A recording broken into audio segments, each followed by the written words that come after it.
Welcome to the Ladies in Leadership Podcast.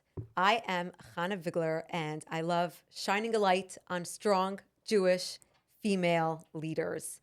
Today, I am so excited to have a really extraordinary guest with us today, Rebecca Koltun.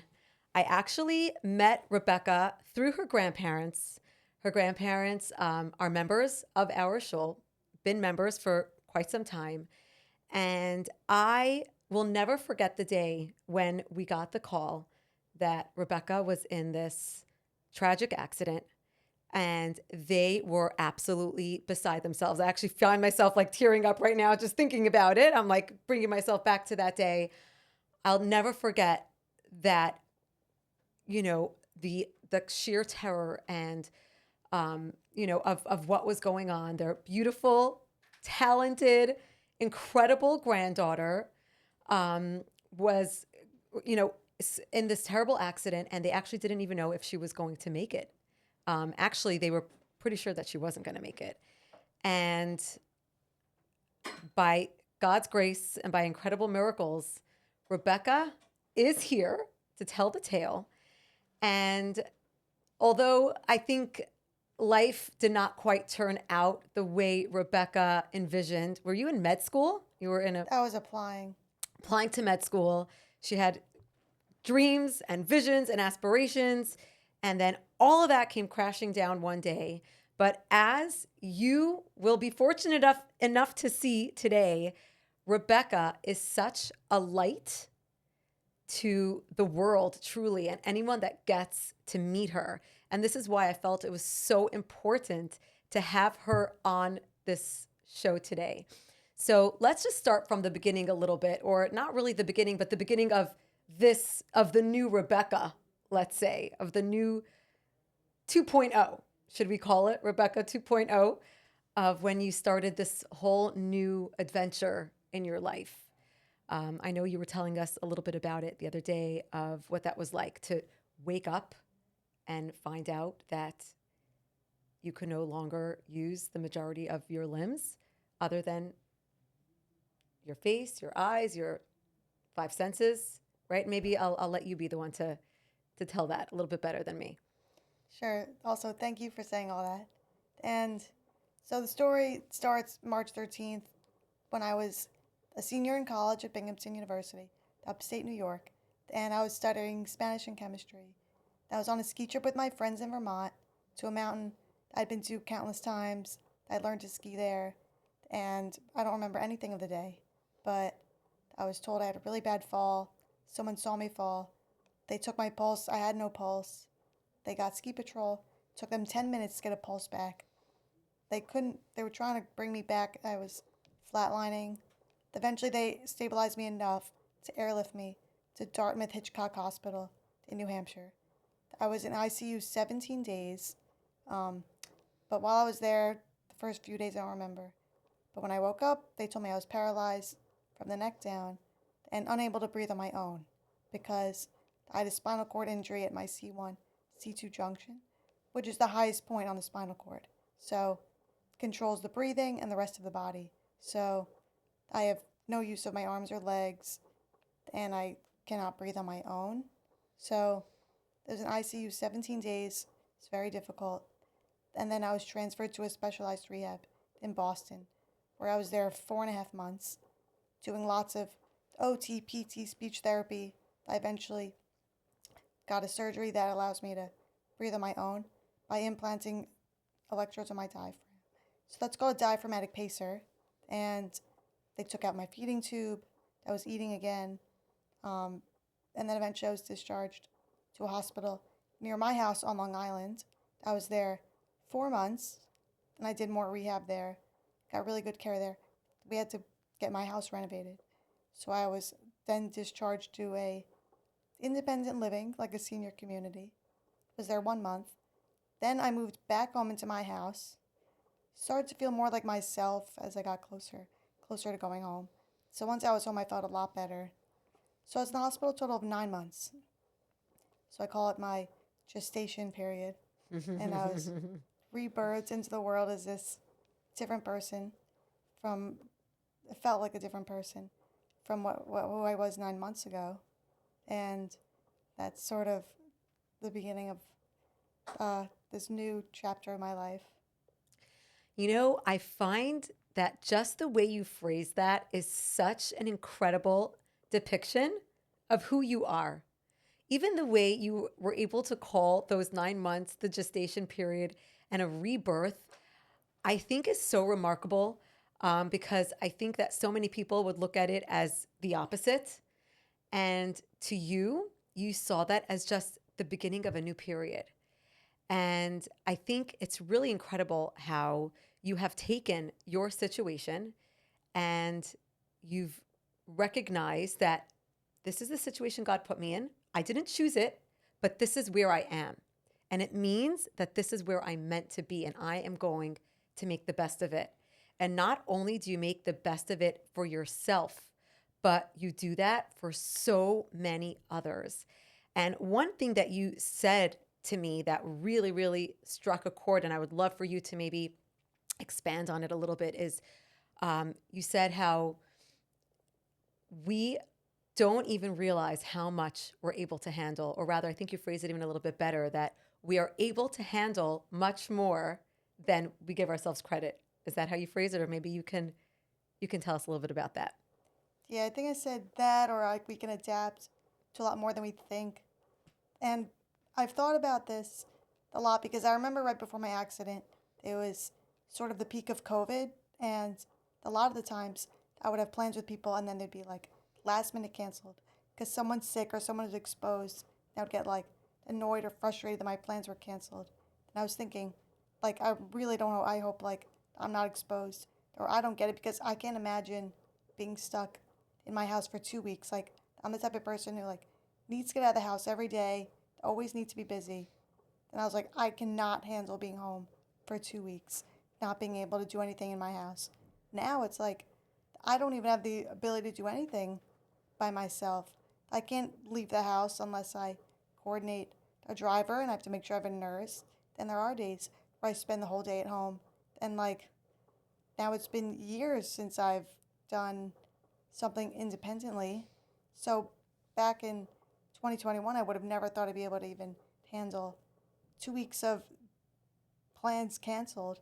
Nevertheless, 9 months in a hospital, and then 4 years of just constant plans last minute changed because of nursing scheduling or medical reasons or whatever it is. So I guess you don't really know what you can handle till it's thrown at you. You have no other choice but to deal with it. It's interesting. I was actually speaking to a woman last night who was so terrified. She's going into very extensive surgery this morning, and she was so worried about it. And I was telling her that, when we worry in advance before something happens, it's just a waste of time, because usually it's not as bad as you think it's going to be. But more importantly, because God gives us the tools to handle what we're going through when we're going through it. He doesn't give it to us in advance. It's not like, here's your extra toolbox for what's going to be thrown at you.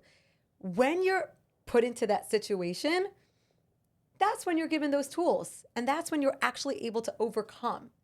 But before that, we're not ready. And it sounds so scary. How am I going to handle it? How am I going to deal with it? And it is scary because we're not adequately prepared.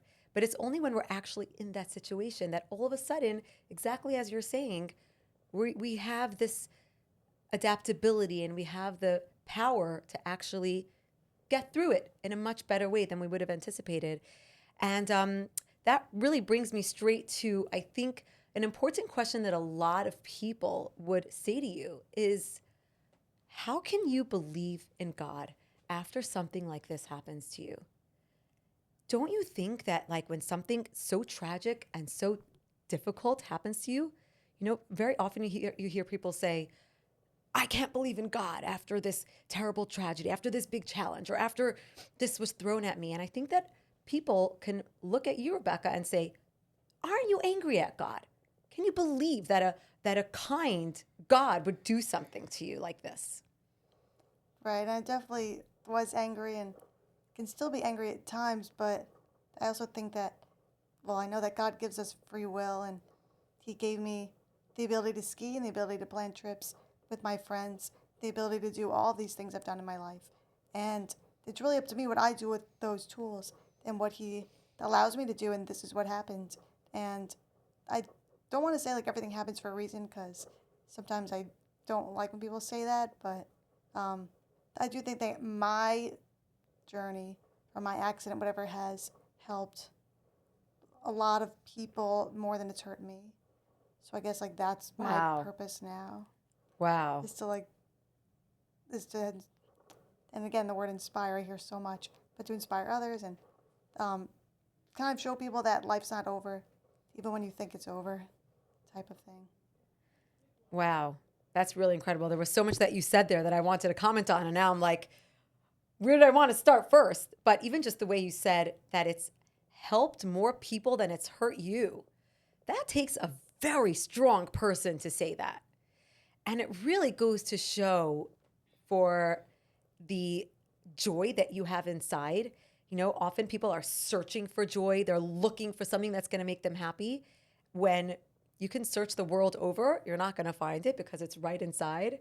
And as long as you don't find it right inside of you, you're never going to find it. And that is so incredible that you have that strength of character to be able to say, you know, I am living a full life.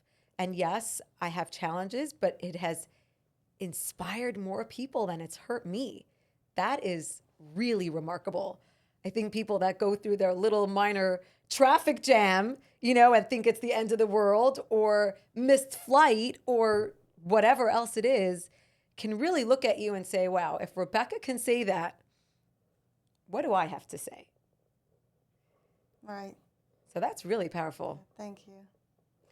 Yeah, I think that a lot of the times, like you said, like a traffic jam, like people worry about these small things, and so did I prior to my accident, and especially things that I have no control over, that I would worry about or get stressed, and especially over like the smallest things.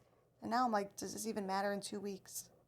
And also, and even if it did, sometimes it's not something that matters enough to really get worked up about it. Like sometimes I have to just be like, who cares? Like if it's something so small, like what, say I was exposed to COVID and I had to sit home for 2 weeks. Guess what? 2 weeks later, I'm back out doing the things I want to do. Like that's what would have happened. And so I think that I have learned to like stop worrying about such little things, because yeah, I have like a lot more bigger problems to deal with. And I've also just learned that so many things have come up over the past 4 years that if I worried about every little thing, I would go crazy. Right. Like I really have to like pick and choose what is worth my energy. Or rather, don't worry, just live in the moment. Because what is in front of me, I could handle. What is not in front of me, I can't. So don't worry about it. Right. You'll cross that bridge when you get there, right? But I especially love, I want to go back on what you said. Now I'm remembering that God gave you the ability to ski, and he gave you that love for skiing. And that was good for then. And that same God gave you all these abilities now that you didn't even know that you had. You have discovered, would you have ever known that you can paint by mouth? No, I didn't know that was even a thing. Right? Like I wasn't really an artist before. I like to like doodle here and there, and I wasn't like that bad, but I was really into like sports, and I studied a lot. I never made time for art or thought about art. Didn't think of myself as an artistic person. But now it's like there aren't so many activities I could really do, and a lot of them involve using a screen or a computer, and I don't want to be staring at a screen all day. And this is like a really good way for me to express myself, where I don't need to look at a screen, and I could just like do it, play my music in the background. It's very relaxing, and I enjoy it, and it's fun, and it's a way for me also to like make a little money on the side, which doesn't hurt either. But I love painting like beautiful places like mountains and beaches, deserts, places I want to go that maybe I can't right now. And it's just something that brings me joy. And that's another beautiful thing about you, that you've really taken the situation that you're in and really turned it into something beautiful. You have this wonderful following on social media where I personally really enjoy watching your little snippets of how you do this or that. You know which one I really enjoyed was you going to jury duty. That was such a great one.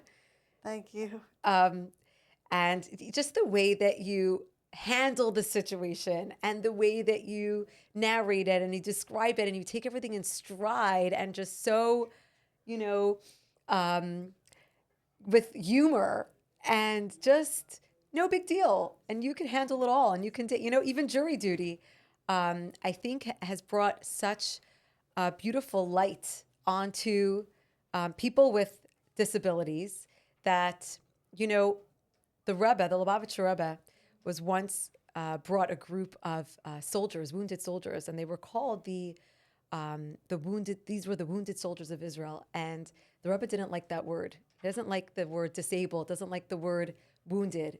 He said these are the extraordinary soldiers, because anytime God takes away some of our abilities, He overcompensates with other abilities.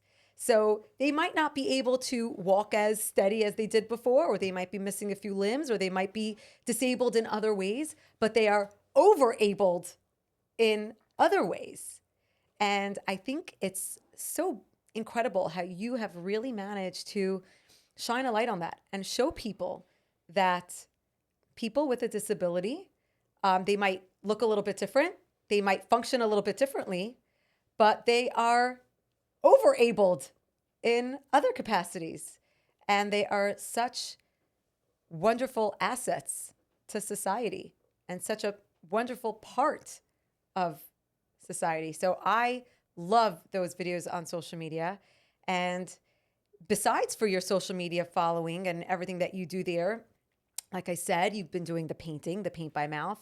You've been volunteering, right? In those special wards that you were Yeah, on the rehab telling us floor about, that I was in when I was in the hospital.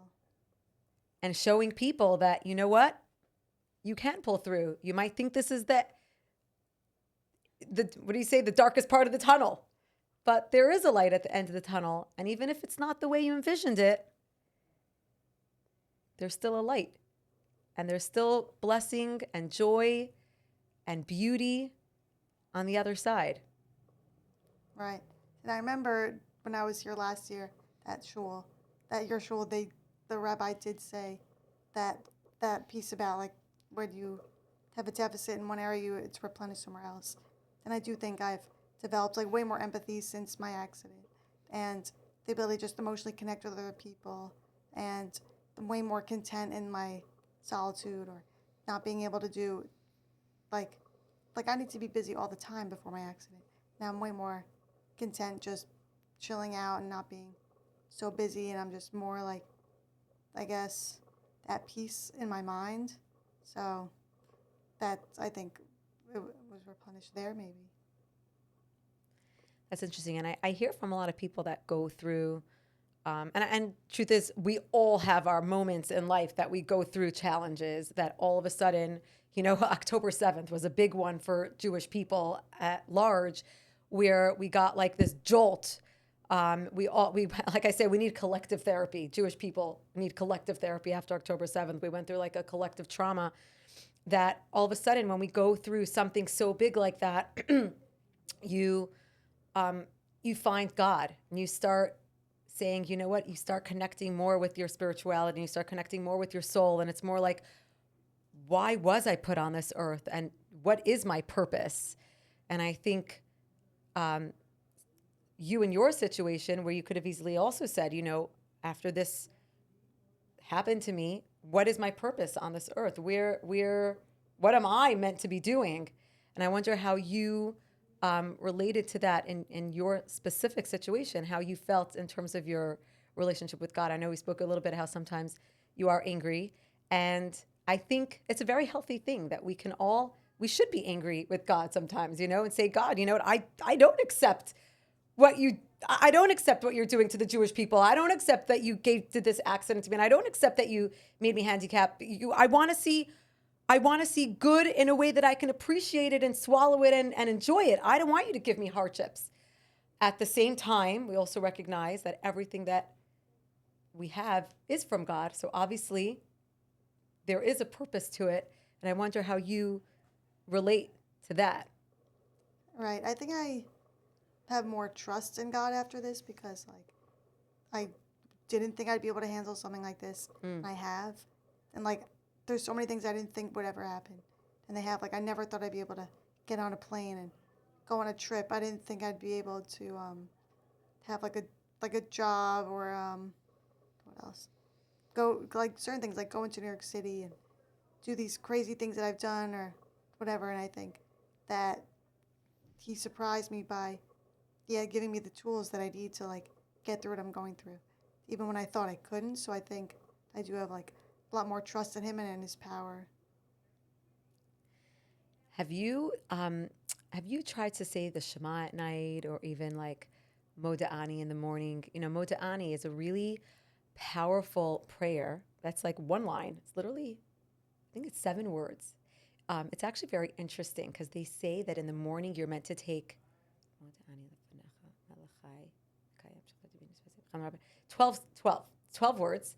And they say that when you wake up in the morning, you're meant to take 12 seconds to just meditate on gratitude, on just being here, having another day. And that's not even like a Jewish concept. It's just this, became a whole big thing in the world, this concept of gratitude. But the concept of gratitude actually is a Jewish concept because we have this prayer of Moda'ani when we wake up in the morning. We literally, when we're still in bed, before we even move, we're meant to say this prayer that's Moda'ani lefanecha, which means grateful am I towards you, to King of the universe who has restored me to life today. That's literally what it is. It's 12 words. Interestingly, corresponds to the 12 seconds of this concept of gratitude, where we just take a moment and we say, thank you, God, for restoring my soul to me. Because, when we go to sleep at night, our soul gets a little cleanse. It's removed, it goes through a little washing machine, and then it gets put back into us in the morning and we're restored. We wake up all refreshed after a long day. And so we say, thank you, God, for restoring my soul and for restoring me today and for giving me a new day and for putting breath in my lungs and giving me the ability to just be here and inspire people and do what I do. So I wonder if that would be a nice little ritual. Maybe I'll give you that little prayer afterwards when we're done so you can take it home with you. Yeah. Yeah, and I do try to make the most of every day and not just, like, look forward to, like, big things, big events, but finding happiness in little things and doing something I like every day. Because most of your life is consisted of, like, these smaller or what might seem mundane days. So you have to try to make the most of those days, not like, oh, well, maybe I'll be happy when I go on this big trip in 2 weeks. No, like, what's going to make you happy today?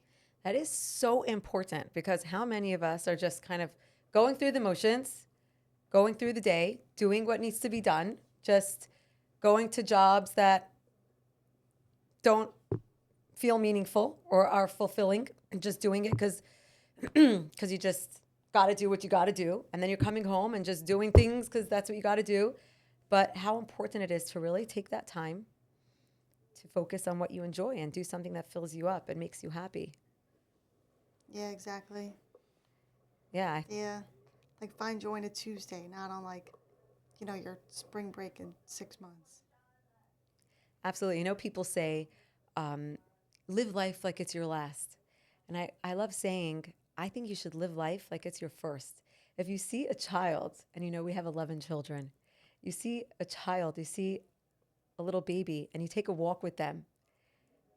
You know how long your 1 block walk takes? A very long time because every little earthworm, every little flower, every little bumblebee is such an adventure. It's so wondrous. How often do we walk down the street and not notice these things? A little child feels like they're in just yesterday morning, my little 3-year-old found this earthworm outside and he was so excited about earthworms. We actually took them to the zoo later in the day and we were asking him what he's excited to see. And he was excited to see the earthworms at the zoo, because it was like, and we're like, there are tigers and there are bears. This Palm Beach Zoo has so many incredible animals. But he was excited about the earthworms. When's the last time we got excited over an earthworm? Yeah. But that too is a wonder of God. And we just need to take that time. And sometimes you need those reminders to say, slow down. Every day is a miracle. Every breath is a miracle. Enjoy the sunshine. Enjoy the beautiful things around us that are truly miracles that we can often not see or ignore or forget about. Mm-hmm. Yeah, like when I was discharged from the hospital, I felt a similar way. Like every sunset, I was like, oh my God, like a sunset, but it's every day. I'm like, why don't people stop and look every day at the sunset? Like 9 months, I didn't really see many sunsets from my window. Couldn't really leave the hospital because it was COVID. So now, when I was discharged, I was like so amazed. Then I also wanted to go so badly. It's like a grocery store. Then now, like, people just think the grocery store is like I have so pick up groceries. But like at the time, I was like, I want to go so bad. It's like look at everything. So it's like I said, it was like a rebirth. So felt similar to like your 3-year-old who wants to go see the earthworms. Yeah. And how many of us think of going to the grocery as like, another chore. Yeah. But what a blessing that we have food to buy, that we have money to buy it, Mm-hmm. that we are able to go to make that purchase. All these little things. I remember once when I had one of my babies that my aunt said to me, the blessing, was it the blessing or the wonder of a healthy child never gets old? And it's like, we take it for granted. A baby's born, they're healthy, wonderful. But you know how many things had to fall into place? How many things had to be just so for a beautiful child to be born? And we take these things for granted. Mm-hmm. It's like the ordinary miracles, childbirth, and like so many things have to go right. Yeah, to have like a healthy child, but it happens all the time.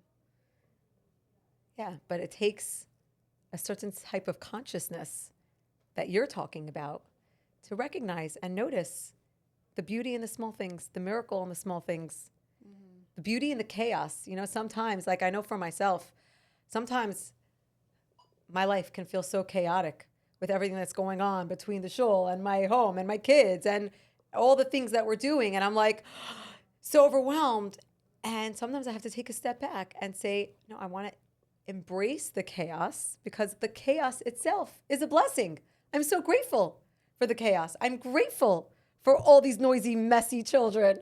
I'm grateful for the home that it might not look exactly the way I want it to, but how blessed I am that I have this roof above my head with the AC or the heating, depending on what climate we're in, and all these little things that sometimes even can feel like a nuisance and feel like so difficult for us. Those too are blessings. Yeah, yeah, I totally agree.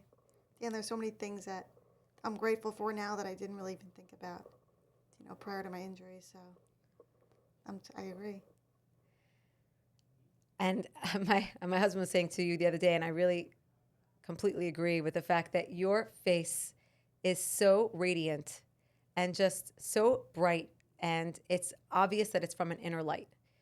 It's besides that you're beautiful, but you have an inner light that just radiates, and you touch everybody with such warmth and positivity and love. And it's really something that I know that I'm going to keep in mind always. And I do hope we stay in touch, even if it's not for another year till you're back. I hope we could stay in touch in the meantime.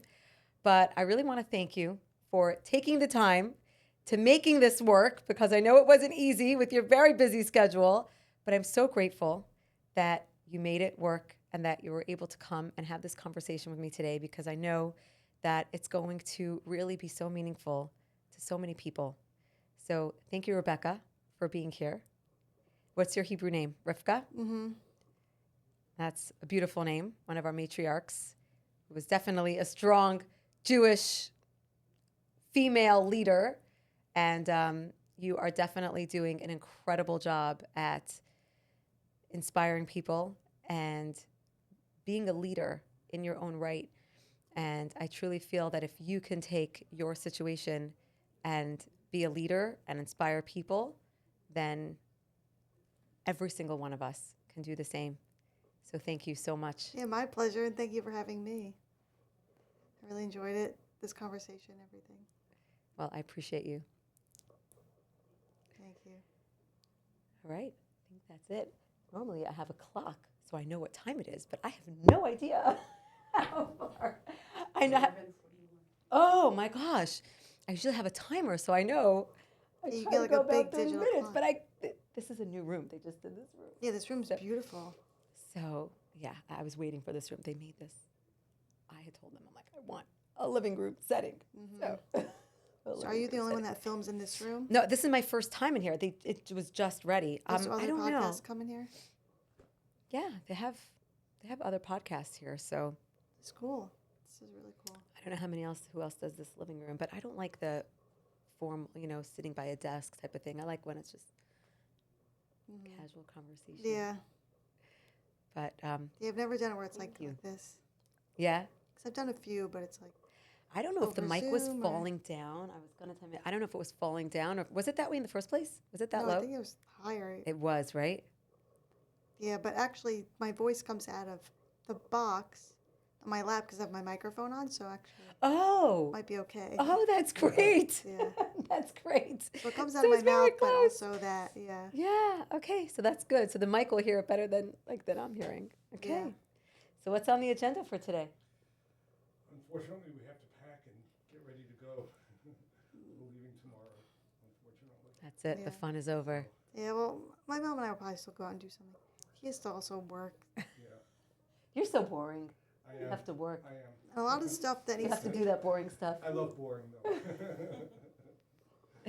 But it's so true what you were saying, though, Rebecca, because I know for myself, I've been working on trying to be bored with myself. I don't know how to be bored with myself. I like what you were saying. I'm one of those people like I need to be doing. I need to be so busy, and it's almost like a distraction from myself because I just need to be just like everywhere. That when I'm just by myself doing nothing, like I don't know what to do with myself. Yeah. It's like this uncomfortable situation. It's like, what do I do? Yeah, like before I always needed to like be on my phone or be on the computer. Like now it's like if I'm with my friends and they go to the bathroom, like I'm just sitting here with my thoughts and that's fine. Like I know how to do that. Like prior to that, I don't think I'd be able to like come up with a thought. Right. Like honestly, I don't Right. think I could. Right. I literally went to acupuncture last week just to quiet my brain because my brain makes so much noise. I'm just like, be quiet. I don't want to think about anything. I just want to relax and just hear the birds chirping, And I don't know. Do you find that? It's just noisy in my head. Yeah. There's always, I've learned to be a little calmer, Yeah. as I get older. Yeah. That probably also helps. Yeah. So you sort of see what's important and what's Yeah. not, Yeah. That's true. That is true. Yeah. As she would tell you, I like being alone. I'm a loner anyway. Oh. I think I like being alone because I like just to get some quiet. But Right. when I'm alone, I'll be on my phone or I'll be doing something like Yeah. I need to be alone, just alone, without a phone, Yeah, like with just your thoughts. without anything else, with just my thoughts. Yeah. Yeah, and I feel like everybody's attention span is so short these days. A lot of people Yeah. can't Yeah. do that. Exactly. Yeah. And that's also part of the phone problem that our attention span is like, Mm-hmm. All right, I'm going to help you. Oh. Get this mic out of your way. Oh. And then this Yeah, bag. well, Just, we'll deal with that. Okay. yeah, I don't we'll want just to. lift that. I don't want to be in your way. Okay. Green, you can take the pillow out. Okay. I can grab the suction machine if you need it. Thanks, Rebecca. Tell the rabbi we say hi, I will. and we enjoyed going to a synagogue on Saturday. Yeah. Yeah, you could put my screen back up.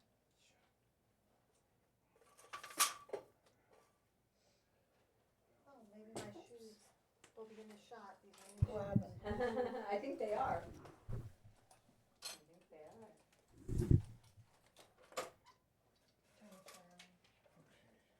Scott, Yes, no, dear. you can turn the chair on. Oh, yeah. Okay. Keep doing what you're doing, All Rebecca. right. Thank you. You too. Doing awesome. So who watches the kids like now? Like do the older kids watch? They're the all in school. Oh, Oh, nice. it's right. It's a People ask me that all the time. I'm like, my kids go to school.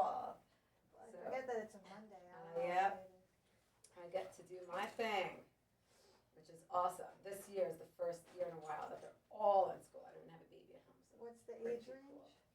My oldest is going to be 18, Thank you. and my baby's 2. Nice.